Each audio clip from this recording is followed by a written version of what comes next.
Hello everyone! Welcome back dito sa aking channel, and today's vlog, isang bagong loan app na naman itong share ko sa inyo na kung saan pwede daw makahiram hanggang 25,000 pesos at may 180 days or halos nasa 6 months na loan terms. And dito nga itong mga beshes, fast approval, napakabilis nga yung pag-process nila ng loan application.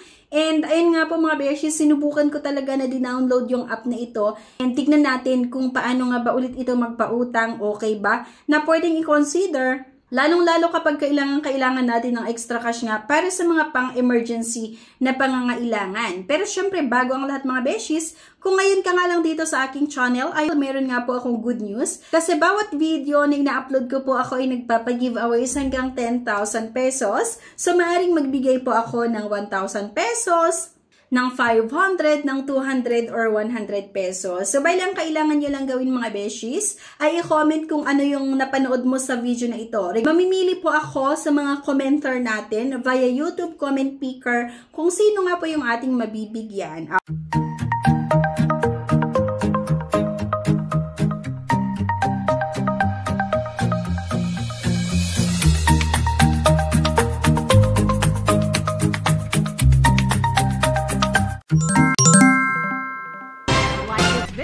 Subscribe, comment, and share.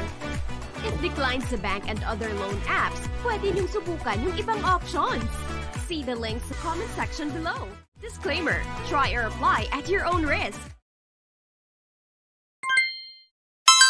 Here nga, Peso Wallet Online Cash Loan under ng Hyphen Lending. Itong i-share ko sa inyo na may 4.5 star at 18,000 reviews. So, medyo marami-rami na rin yung nag-try dito sa Peso Wallet. So, maaring ang iba sa inyo ay nakautang na kayo dito or may mga iba na hindi pa alam. I-open nga lang natin itong app mga beshies. Rapid Loan.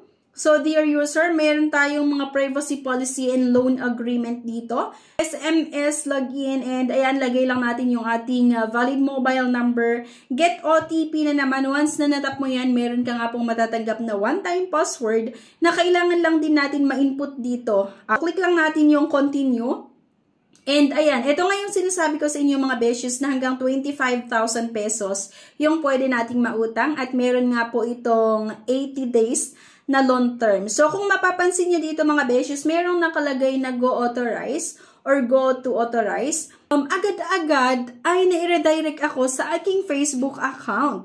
So, paano yan? I mean, nagtataka ako kasi bago ako makautang dito or nung i-click ko yung apply now, ang lumalabas ay nire-redirect nila agad ako sa aking Facebook account, which is hindi ko naman gusto yung gano'n na kukunin nila yung aking Facebook account. So, paulit-ulit ko mga beshes na trinay, na tinap nga or clinic itong get money.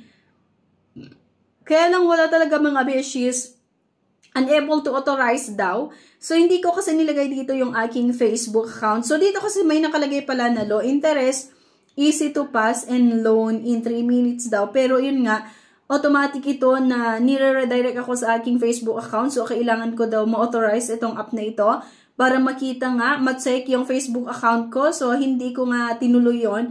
Pero yun nga mga beshes, nung pumunta ako dito sa iba't ibang mga reviews, nung nagbasa ako ng iba't ibang mga reviews regarding nga dito sa Peso Wallet, then good thing talaga na hindi ko tinuloy na mag-apply dito. Hindi ako nahulog doon sa mga pambungad nila na pwedeng makahiram hanggang 25,000 at 180 days or 6 months na loan terms. Ayon dito sa isang nanghiram dito, not good, I haven't borrowed yet. Did not confirm to borrow. Just waiting for my account to be registered, but it automatically released the money on my GCash account once the form was filled out. I will not recommend it. The full cash amount isn't given. 2,000 pesos daw yung naaprubahan, pero ang credited or ang natanggap ni borrower ay 1,400 lang. And can't even call the customer service number, not answering. Di ba? So, nakakaloka. Buti na lang talaga, hindi ko rin tinuloy talaga na umutang dito. Kasi akalain mo yun, 2,000 pesos yung approved loan amount, pero ang matatanggap lang ay 1,400 lang, di ba? Kasi nga, meron itong mga kinaltas na iba't ibang mga charges or fees, tas yung natitira, yan lang yung pinadala kay borrower. At sabi pa nga nitong isa, don't try to download this app. It's a scam. My wife tried to loan. And yun nga po, hindi maganda yung naging experience ng kanyang asawa. At ito pa nga, I tried signing up just to check and they eventually set my account to auto loan. I just received the text that an amount was sent to my account without confirming or agreeing to the loan. Diba? I sent them an email right away after receiving SMS to retract the amount they sent, but all I received is an automated response. Now they are messaging me to pay for something I have not agreed to or confirmed. Diba? So, hindi maganda yung ganon. Bawal yung ganon, yung hindi pa nag-agree si client, tapos sinasend nila yung pera. And ngayon, diba, hinaharas nila or kung ano-ano yung sinasabi dahil nga gusto na nilang magbayad si client, which is hindi naman nag-agree si client doon sa loan. O diba? Doon sa loan amount na pinadala nila. Next.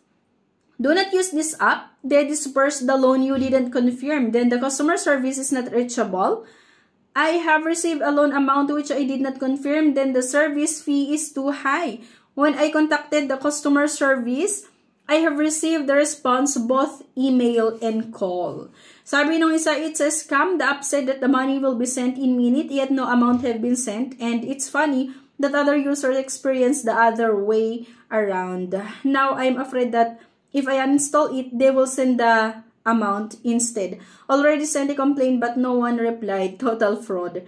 Diba? Sabi pa nung isa, don't try this app because it's a scam. I applied to our app. Suddenly, someone sent money to my GCash account, but I refused to accept their offer. Suddenly, they sent money to my GCash account. I tried to call them, but always they hung up on my call. I messaged him several times, but no one replied. How can I report it? And he just returned it. They gave it to me. I hope you can help me report the Peso Wallet app. Next, don't download this app. They will automatically send you money even if you did not apply for a loan and you just scrolling their app, trying to contact them but no one answered. Try to contact their email and ask how to send back the money. Pero yun nga po, walang sumasagot. And nakakaloka. Halos ganun yung na-experience nung iba't ibang mga umutang dito na auto-disburse yung loan, yung tipong hindi pa alam ni client kung magkano yung maaprubahan, tas dinidisburse nila agad. So, yung tipong maglalagay ka lang ng GCash account, tapos dinidisburse agad nila yung pera na hindi pa pinapakita kay client yung breakdown, like yung magkano nga ba yung naaprubahan, magkano yung interest, magkano yung processing fees, at magkano yung loan terms, diba? Wala silang ganon, tas dinisburse lang agad yung pera kay client, diba? So, isang loan app na naman mga beshes na hindi talaga siya magandang utangan. And, syempre, kung ako yung tatanungin nyo, ay hindi ko siya talaga nire-recommend sa inyo.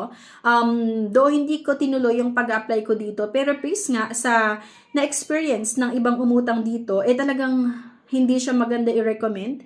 At yung mga iba pa nga, na naaprubahan ay napakataas yung fees and charges ng loan app na ito at short term lang din. Kaya same lang din sa ibang mga loan shark talaga sa mga olas na hindi magandang utangan. Okay? So, yan, hindi ko nire-recommend nga yung loan app na ito, pero syempre option nyo pa rin yan kung uutang pa rin kayo sa ganitong modus na ginagawa ng iba't ibang mga olas, yung mga loan app o yung mga pautangan online. Okay? So, yan lang. Anyway, thank you for watching. Please don't forget to click the subscribe button. Sana i-like nyo din po yung video at huwag nyo kalimutan na i-share. Thank you guys at see you sa aking next vlog. Bye-bye!